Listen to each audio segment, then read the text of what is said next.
How did Schnackenberg survive 3 weeks living outside in the heat and even some torrential thunderstorms? Naja Sherman continues our team coverage with that part of the story.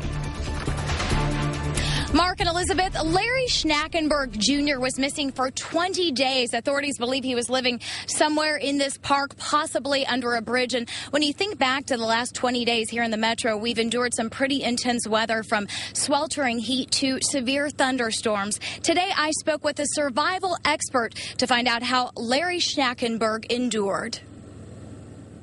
That's where the coast of Alaska, where you come up the inside passage, stops. Dennis Wise considers himself an outdoor expert. He spent 3 months in Alaska with his daughters for a Discovery Channel show where he lived only off the land. We had just some of the very basic necessities, and we had to provide our own water, food. We had a little bit of shelter. Dennis says he's also very familiar with Shawnee Mission Park and the surrounding area, where authorities believe Larry Schnackenberg spent nearly 3 weeks living outside. How did Schnackenberg survive enduring the intense elements of July?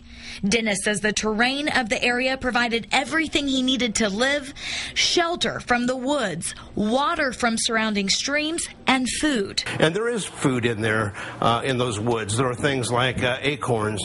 There are gooseberries. You might be able to find blackberries and even insects and such. Schnackenberg remains at the Shawnee Mission Medical Center in good condition, where doctors continue to examine both his physical and mental state.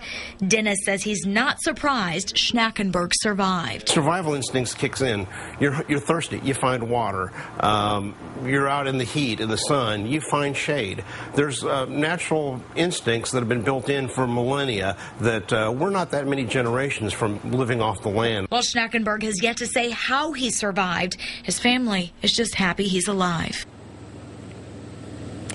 And wilderness experts say although hundreds of people searched this area, it would have been difficult to find Larry Schnackenberg Jr. because it's so densely populated with woods and brush. Reporting live, Naja Sherman, NBC Action News.